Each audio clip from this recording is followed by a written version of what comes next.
Good morning, good morning, good morning. Good afternoon, good evening, good night.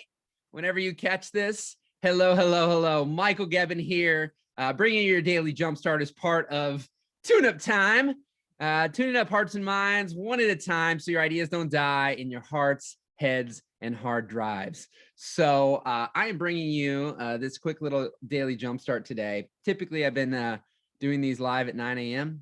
Here we are at 6:30 in the morning today. I actually have a jumpstart, a tune-up day, a VIP day with a couple that I have known since 2014. So get up a little extra early today to get started and get ready for that. Excited for that. That's going to be an incredible day.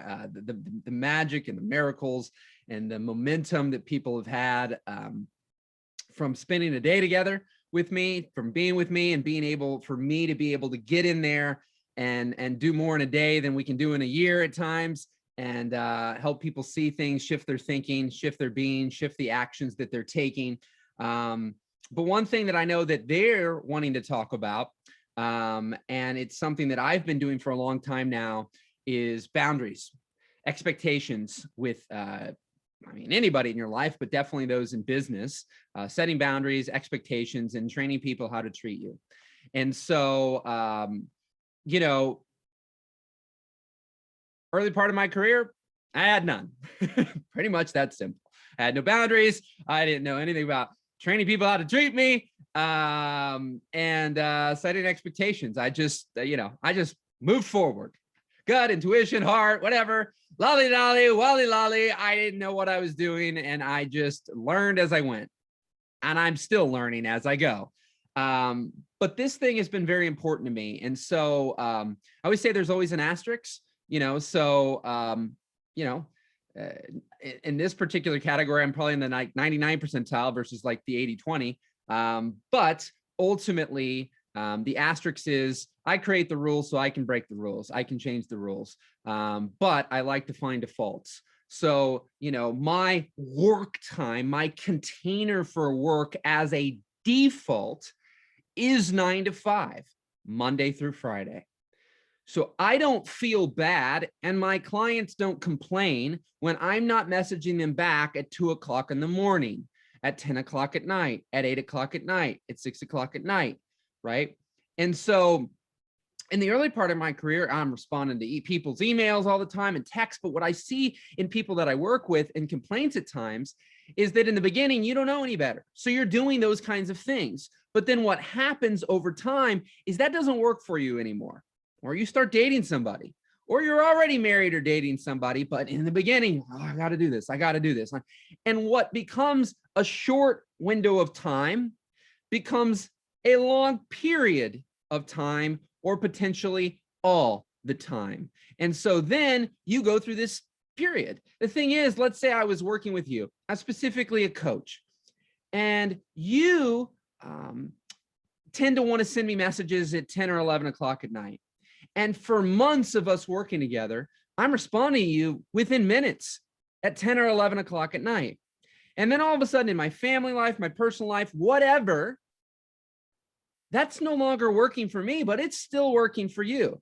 Now, if I don't communicate, if I don't talk about it, and I just start ghosting you at 10 or 11 o'clock at night, then you're likely going to be upset with that because I have trained you via my actions. It's not your fault. I set no expectations. I set no boundaries. And I trained you by receiving a message and responding instantaneously and doing it over and over. Now, how many of you can recognize this in your own life or others where you have done something, or typically you recognize it through someone else doing something consistently? And then you don't need to be a rocket scientist to know when somebody stops doing that and you think likely something's wrong. Right? If a friend of yours texted you at 9 o'clock in the morning every day for 3 years, and then a day passes where they didn't, probably going to think that something's wrong. I heard from Ms. Abraham Hicks once in a video. She's like, if somebody you don't know calls you right now and said, hello, you don't know me, and I'm never going to call you again, nor will you ever talk to me. And then they hang up.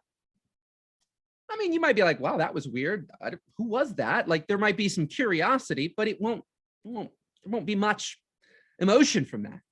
If a friend that you've been friends with for 25 years and have talked to every day called you out of the blue one day and said, this will be the last day you talk to me, we will never talk past this call again, and then clicked, that would have a different set of emotions and feelings that would be stirred up, I'd imagine, right? So we all have that ability where we do something consistently and then maybe we change, something happens, and you can recognize that. But for me, communication has been key. Setting expectations has been key. And the expectations and setting boundaries are part of the training people how to treat you. And so however you receive something and then give it back, you're training people. What you set the expectations, when you set the boundaries, you're training people. And what I find is that most people respect that. Maybe it even gives them courage to do that. And number two, that's how you avoid a lot of problems and difficulties and challenges in business when you are calibrating and setting expectations and boundaries for how you're going to work, when things are going to be done, when you're going to interact, all those types of things, so that it's not left to willy-nilly. And then people are upset because you do something consistently and then you change it and then you don't do it, right? And then how do I get out of that? Then what a lot of people do is they blame the people. All these people are taking advantage of me, right? They're always emailing me at 11 o'clock at night and expecting me to respond to them. No, the likelihood is you set no boundaries, you set no expectations, and you simply did that for a long time. Then you didn't want to do it. Now it's a problem for you and you're blaming them. Rather than taking responsibility, maybe having a conversation and simply saying, hey, things have changed right now. That doesn't work for me, for my life, for my family. And so I got to set some boundaries or, this isn't going to work at all anymore. And so what I'm looking to do is, and then you have to commit to that, which is, let's say it's 9 to 5. You have to commit to that and keep your word for that. See, too many people don't keep their word ever for anything. And so it's like, hey, I'm going to respond to you between 9 to 5, Monday through Friday. And then you don't do that. Right. And now people are upset again.